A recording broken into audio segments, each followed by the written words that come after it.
Social media के मेरे दोस्तों, आपको सादर नमस्कार। वायरल बुखार अब एक आम बात है, फिर भी लोगों की परेशानी का ये एक बड़ा कारण बना हुआ है। जब भी किसी को वायरल बुखार होता है तो मरीज के हाथ पांव बिल्कुल टूट से जाते हैं और शरीर की शक्ति एकदम गायब हो जाती है। लेकिन ये अच्छी बात है कि ये वायरल बुखार बिना किसी दवा के 7-8 दिन में अपने आप ही ठीक भी हो जाता है। हमारे रक्षा मंत्री भाई राजनाथ सिंह ने वायरल बुखार की तरफ हमारा ध्यान खींचा है, लेकिन ये वायरल बुखार दूसरा है। भाई राजनाथ सिंह फरमा रहे हैं कि आजकल पत्रकारिता में वेरीफाइड होने की जगह वायरल होने का मानक बन गई है। ये हमारी पत्रकारिता जो है वो वेरीफाइड होने की जगह वायरल होने का मानक बन गई है।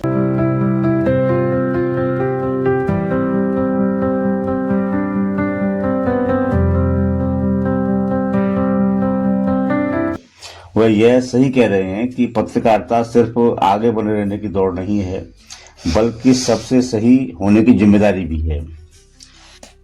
निश्चित ही पत्रकारिता का यह वायरल बुखार चिंता करने लायक है।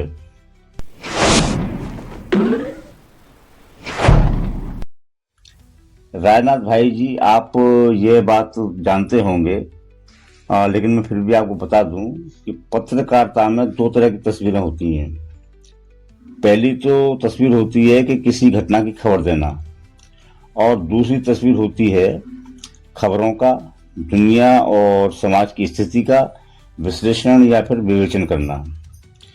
अब ये जो दूसरी तस्वीर है, इसको तो बौद्धिक लोग ही खैर बनाते हैं, और खबर देने का काम जो है वो संवाददाता करते हैं। जब से सोशल मीडिया का जहाज हमारे पास आया है, तब से देश के तमाम नागरिक संवाददाता की भूमिका में आ गए हैं। इस माध्यम से कभी कभी ऐसी खबरें भी आती हैं जो स्वतः यानी कि अपने आप वायरल हो जाती हैं, लेकिन जिन घटनाओं को या खबरों को वायरल किया जाता है या कराया जाता है, उसे जरूर सोशल मीडिया का वायरल बुखार कहा जाना चाहिए। राजनाथ जी, आप भी यह सब देख और समझ रहे होंगे कि आज के राजनेता इस वायरल बुखार से बहुत ज्यादा पीड़ित हैं, और इस वायरल बुखार ने सबसे ज्यादा जकड़ा है हमारे प्रधानमंत्री नरेंद्र भाई मोदी को। मोदी जी हर उस चीज को भी वायरल करते हैं जिसकी जरूरत नहीं होती। वो अपने आवास पर मोर या दूसरे पक्षियों को दाना खिला रहे हों, गाय के बछड़े को गोद में उठा रहे हों, या कुछ ऐसे छोटे मोटे काम कर रहे हों, वो हर उस चीज को ट्विटर पर डालते हैं, वायरल करवाते हैं, और फिर भाजपा के आईटी सेल से भी इसको वायरल करवाते हैं। अब देखिए, मोदी जी उपवास रखते हैं नवरात्र का। अब ये तो उनका एकदम निजी काम है, लेकिन वो इस जो उपवास को भी वायरल करवाते हैं। उपवास में क्या खाना खा रहे हैं इसको भी वायरल कराते हैं। और तो और, केदारनाथ की गुफा में जब वो ध्यान पर बैठे थे, तो इस ध्यान को उन्होंने बिल्कुल लाइव वायरल करवा दिया था। जबकि ध्यान करना या समाधि में जाना, पूजा पाठ करना, ये तो बिल्कुल ही एक निजी मामला है, निजी काम है। लेकिन मोदी जी की आदत है कि वो हर चीज को वायरल करवाते ही हैं। चाहे गंगा जी में नहा रहे हों, चाहे गंगा जी की आरती कर रहे हों, मतलब कुछ भी कर रहे हों, उनको वायरल होना ही होना है। मोदी जी को वायरल होने का इतना तगड़ा वाला शौक है कि केंद्र सरकार के हर मंत्री का काम वो खुद ही करते हैं। किसी सड़क या हाईवे का शिलान्यास करना हो तो मोदी, फिर उसका उद्घाटन करना हो तो मोदी, किसी पुल का उद्घाटन करना हो, रेल को हरी झंडी दिखानी हो, चंद्रमा पर चंद्रयान भेजना हो, बस हर जगह मोदी मोदी मोदी। अरे और तो और, आगरा की आधी अधूरी मेट्रो का शुभारंभ होना था तो भी यहाँ मोदी आए। वो खुद ना आ सके तो वर्चुअल मोदी, ठीक है ना। अगर वो कहीं खुद नहीं पहुंच पाते हैं तो फिर वर्चुअल रूप से वो वहां मौजूद होते हैं, लेकिन किसी और को मौका नहीं देते। संसद भवन जब निर्माणाधीन था यानी बन रहा था, तो मां मोदी आधी रात को पहुंच गए थे।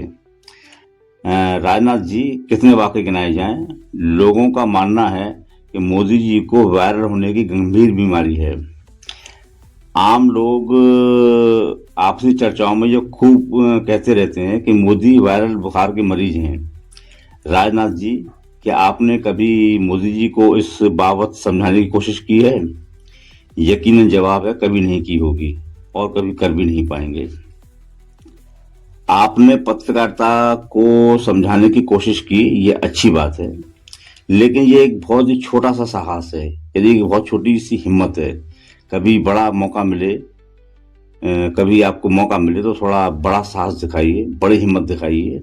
मोदी जी को भी समझाइए कि इतना ज़्यादा वायरल रहना ठीक नहीं है, इससे उनकी कोई अच्छी छवि नहीं बनती, माहौल उठता है। जहाँ भी उद्घाटन वगैरह के लिए वे जाते हैं तो उनके मंत्री संगी साथी भी साथ होते हैं, लेकिन सबको अलग करने के बाद कैमरे पर वो अकेले ही वायरल होते हैं। अभी अभी 3 दिन पहले 12 जून को अहमदाबाद में जो भीषण विमान हादसा हुआ, तो वहां का दौरा करने मोदी जी के साथ पूरी टीम थी, लेकिन मीडिया और सोशल मीडिया में बस मोदी ही वायरल रहे। लोकेशणा की भूख जब हद से ज्यादा हो जाए तो वह एक असाध्य रोग हो जाती है। इस बात को समझने की जरूरत है। दोस्तों, इस चर्चा में बस इतना ही। मेरा आग्रह है कि वैचारिक चर्चाओं में बने रहने के लिए मेरे चैनल को सब्सक्राइब करें, घंटी का बटन दबाएं, वीडियो को ज़्यादा से ज़्यादा शेयर करें। आपका आभारी सुनीत गोस्वामी।